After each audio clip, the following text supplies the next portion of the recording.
നമസ്കാരം. സിറിയയിൽ വിമത മുന്നേറ്റം വിജയിക്കുകയും പ്രസിഡന്റ് അസദ് റഷ്യയിലേക്ക് ഓടിപ്പോവുകയും ചെയ്തതിന് ശേഷം നടന്ന അന്വേഷണങ്ങളിൽ ഞെട്ടിപ്പിക്കുന്ന ചില വസ്തുതകൾ പുറത്തു വരികയാണ്.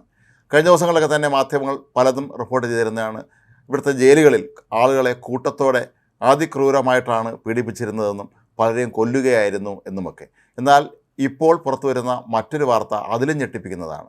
നമ്മൾ ചരിത്രം പരിശോധിക്കുമ്പോൾ മനസ്സിലാക്കുന്ന കാര്യം, ഏറ്റവും അധികം ആളുകളെ കൂട്ടക്കൊല ചെയ്തത് ഒരുപക്ഷെ ഹിറ്റ്ലറിൻ്റെ കാലത്ത്, അന്ന് നാസി തളങ്കൽ പാളയങ്ങളിൽ വെച്ചാണ് എന്നാണ്. പിന്നെ റഷ്യയിൽ സ്റ്റാലിൻ ഭരണകാലത്തും ധാരാളം പേരെ കൂട്ടക്കൊല ചെയ്തിട്ടുണ്ട് എന്ന് കേട്ടിട്ടുണ്ട്. പക്ഷേ അവരെയെല്ലാം കടത്തിവെട്ടുന്ന രീതിയിലാണ് ഇപ്പോൾ സിറിയയിൽ നിന്ന് പുറത്തു വരുന്ന വാർത്ത.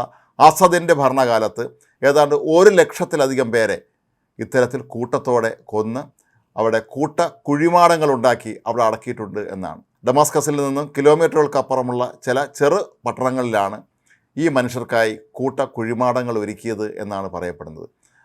സിറിയയുടെ വിവിധ ഭാഗങ്ങളിലായി ഏതാണ്ട് 66ഓളം കുഴിമാടങ്ങൾ ഒരുക്കിയാണ് ഇവരെ എല്ലാവരെയും അവർ സംസ്കരിച്ചത് എന്നാണ് പറയപ്പെടുന്നത്. യാതൊരു തരത്തിലുമുള്ള ആദരം കിട്ടാത്ത രീതിയിലാണ് പല മൃതദേഹങ്ങളോടും ഇവർ അനാദരവ് കാട്ടിയതും എന്നും പല മൃതദേഹങ്ങളും കണ്ട അന്നത്തെ ദൃക്സാക്ഷികൾ പറയുന്നുണ്ട്. പക്ഷേ അവർക്ക് ആർക്കും ഇതൊന്നും പുറത്ത് പറയാൻ പറ്റുന്ന അവസ്ഥയിലായിരുന്നില്ല. പറഞ്ഞാൽ തങ്ങളും ഈ കുഴിമാടത്തിനുള്ളിലേക്ക് തന്നെ പോകേണ്ടി വരും എന്ന് അറിയാമായിരുന്നു എന്നാണ് പലരും പറയുന്നത്. 2 ആഴ്ചയിലൊരിക്കൽ, ഇത് 2012 മുതൽ 2018 വരെയുള്ള കാര്യമാണ്, വലിയ ട്രെയിലർ ലോറികളിൽ ഏതാണ്ട് 150-200 മൃതദേഹങ്ങൾ വരെ കൊണ്ടുവരുമായിരുന്നു എന്നാണ് നാട്ടുകാർ പറയുന്നത്. അവിടെ കൊണ്ടുവന്നതിന് ശേഷം ഇവരെ എല്ലാവരെയും ബുൾഡോസറുകൾ ഉപയോഗിച്ച് കൂട്ടത്തോടുകൂടി ഈ കുഴിമാടങ്ങളിട്ട് മൂടുന്നതാണ് രീതി. ഇതാരാണ്, ഇവരുടെ പേരും വിലാസവും എന്താണെന്നുള്ളതിനെക്കുറിച്ചൊന്നും ആർക്കും അറിയില്ല, യാതൊരു രേഖകളുമില്ല. അസദിൻ്റെ കാലത്ത് ജയിലുകൾ ക്രൂരതയുടെ വിളയാട്ടത്തിൻ്റെ കേന്ദ്രങ്ങളായിരുന്നു എന്നാണ് പറയപ്പെടുന്നത്. തടവുകാരെ ക്രൂരമായി പട്ടിണിക്കിട്ടും അതിഭീകരമായി മൃഗീയമായി തന്നെ മർദ്ദിച്ചുമാണ് ഇവിടെ കൊല്ലുമായിരുന്നത് എന്നാണ് കേട്ടിട്ടുള്ളത്. ചുവന്ന ജയിലും വെളുത്ത ജയിലുമൊക്കെ കഴിഞ്ഞ ദിവസങ്ങളിൽ വാർത്തകൾ നിറഞ്ഞ് നിന്നിരുന്നതാണ്. ഈ ജയിലുകളിലിട്ടാണ് ഇവരെല്ലാം ഇത്രയും ക്രൂരമായ രീതിയിൽ പീഡിപ്പിച്ച് കൊല്ലുന്നത്. ഒരുപക്ഷെ മൃതപ്രായരായ മനുഷ്യരെ വെടിവെച്ച് കൊല്ലുക, തൂക്കിലിട്ട് കൊല്ലുക, അതുപോലെ അവരെ കണ്ണിൽ വെടിവെക്കുക തുടങ്ങിയിട്ടുള്ള അതിഭീകരമായ, നമ്മൾ പറഞ്ഞാൽ ഞെട്ടിപ്പോകുന്ന തരത്തിലുള്ള മൃഗീയമായ പീഡന മുറകളാണ് ഇവിടെ നടന്നിരുന്നത് എന്ന് വേണം മനസ്സിലാക്കാൻ. 1,00,000-ഓളം പേരെ ഇത്തരത്തിൽ കൂട്ടത്തോടെ അടക്കിയിട്ടുണ്ട് എന്ന് പറയുമ്പോൾ ഇപ്പോൾ കേൾക്കുന്നത് ഏതാണ്ട് 1,50,000-ഓളം ആളുകളെ കാണാനില്ല എന്നാണ് സിറിയയുടെ വിവിധ ഭാഗങ്ങളിൽ നിന്ന്. വിമതർ മുന്നേറ്റം നടത്തി അവർ ജയിലുകൾ ആക്രമിച്ച് ആളുകളെ തുറന്നു വിട്ട സന്ദർഭത്തിൽ ഈ കാണാതായ ആളുകളുടെയൊക്കെ തന്നെ ബന്ധുക്കൾ ഓടിയെത്തിയിരുന്ന ജയിലിന് മുന്നിലേക്ക്, ഇതിൽ തങ്ങളുടെ ആളുകളും ഉണ്ടോ എന്നറിയാൻ. ചിലർക്ക് ബന്ധുക്കളെ തിരികെ കിട്ടിയെങ്കിലും ഭൂരിപക്ഷം പേരുടെയും സ്ഥിതി അതായിരുന്നില്ല. അവരൊക്കെ തന്നെ എന്നോ കൊല്ലപ്പെട്ട് കഴിഞ്ഞിരുന്നു എന്നാണ് മനസ്സിലാക്കുന്നത്. ഇപ്പോൾ പല അന്തർദേശീയ മനുഷ്യാവകാശ സംഘടനകളും ഇവിടെ പരിശോധന നടത്തുന്നുണ്ട്.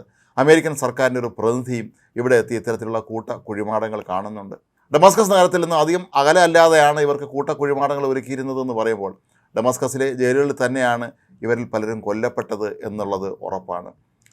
സിറിയയുടെ കയ്യിൽ രാസായുധമുണ്ടായിരുന്നു എന്ന് പറയുമ്പോൾ ഒരുപക്ഷെ ഈ പാവം മനുഷ്യരുടെ മേൽ അവർ രാസായുധവും പ്രയോഗിച്ചിരിക്കാനുള്ള സാധ്യത തള്ളിക്കളയാൻ കഴിയുകയില്ല എന്നുള്ളതാണ് മറ്റൊരു പ്രധാനപ്പെട്ട വസ്തുത. ഹിറ്റ്ലറേയും സ്റ്റാലിനെയും എല്ലാം തോൽപ്പിക്കുന്ന രീതിയിലാണ് അവരെക്കാളൊക്കെ ചെറുപ്പക്കാരനായ അസദ് സ്വന്തം നാട്ടുകാരായ തൻ്റെ രാഷ്ട്രീയ എതിരാളികളോടും എതിര് നിൽക്കുന്നവരോടും ഒക്കെ പെരുമാറിയത് എന്ന് പറയുമ്പോൾ ക്രൂരതയുടെ ഒരു പര്യായം തന്നെ, അതിന് സ്വേച്ഛാധിപത്യം എത്രത്തോളം ക്രൂരമായ രീതിയിൽ സ്വന്തം മനുഷ്യരോട് പെരുമാറാം എന്നുള്ളതിൻ്റെ ഏറ്റവും ക്രൂരമായ നിന്ദ്യമായ ഉദാഹരണങ്ങളായി മാറുകയാണ് ഈ കുഴിമാടങ്ങൾ. ഇപ്പോൾ ഇതിൻ്റെ ദൃശ്യങ്ങളൊക്കെ തന്നെ പുറത്തു വന്നിട്ടുണ്ട്. ധാരാളം പേർ അവിടെ അത് അന്വേഷിച്ചെത്തുന്നുണ്ട്. പക്ഷേ കുഴിമാടങ്ങളിലുള്ളത് ആരാണ് എന്നുള്ളതിനെക്കുറിച്ച് ആർക്കും അറിയാത്തത് കൊണ്ട് തന്നെ വരുന്നവർ നിരാശരായി മടങ്ങുന്നതാണ് പതിവ്. അസദാകട്ടെ ഈ ആരോപണങ്ങളൊക്കെ നിഷേധിക്കുകയാണെങ്കിൽ പോലും ഇത് കണ്ട സാധാരണക്കാരായ ദൃക്സാക്ഷികളൊക്കെ പറയുന്നത് ഇത്തരത്തിൽ കൂട്ടത്തോടെ ആളുകളെ കൊണ്ടുവന്ന് സംസ്കരിക്കുന്നത് തങ്ങൾ കണ്ടിട്ടുണ്ട് എന്നാണ്. ഇത് മാത്രം മതി അസദിനെ ഒരു യുദ്ധക്കുറ്റവാളിയായി പ്രഖ്യാപിക്കാൻ. അസദ് ഇപ്പോൾ റഷ്യയിൽ അവിടെ പുടിൻ്റെ സുരക്ഷിതത്വത്തിന് കീഴിലാണ് ജീവിക്കുന്നതെങ്കിൽ പോലും ഒരു യുദ്ധക്കുറ്റവാളിയായി പ്രഖ്യാപിച്ച് ഇയാളെ തിരികെ സിറിയയിലെത്തിച്ച് ശരിക്കും കുറ്റവിചാരണ തന്നെ നടത്തി ശിക്ഷിക്കേണ്ടതാണ്. കാരണം ഇത്രയധികം മനുഷ്യരെ അവരൊരു കുറ്റവും ചെയ്യാത്ത, ഒരുപക്ഷെ അസദിനെ എതിർത്തവരെ അല്ലെങ്കിൽ തന്നെ എതിർക്കാൻ സാധ്യതയുണ്ട് എന്ന് തോന്നിയവരെ എല്ലാം ഇത്തരത്തിൽ തടവറകളിട്ട് ക്രൂരമായി പീഡിപ്പിച്ചതിന് ശേഷം കൊല്ലുക, അല്ലെങ്കിൽ കൊല്ലപ്പെടുന്നവരെ ഈ ജീവിച്ചിരിക്കുന്ന മനുഷ്യരുടെ കൂട്ടത്തിൽ തന്നെ ആ മൃതദേഹങ്ങൾ സൂക്ഷിക്കുക തുടങ്ങിയിട്ടുള്ള അതിക്രൂരമായ കൃത്യങ്ങളാണ് ഇവിടെ നടന്നിരുന്നത്. ഏതായാലും നമ്മളെപ്പോഴും സ്വേച്ഛാധിപത്യത്തിൻ്റെയും വംശഹത്യയുടെയൊക്കെ ഉദാഹരണങ്ങളായി ഹിറ്റ്ലറെയും സ്റ്റാലിനെയൊക്കെ ചൂണ്ടിക്കാട്ടുമ്പോൾ ഇനി അവരുടെ കൂട്ടത്തിൽ ഒരാൾ കൂടി എത്തുകയാണ് ഈ സിറിയൻ പ്രസിഡൻ്റായിരുന്ന അസദ്.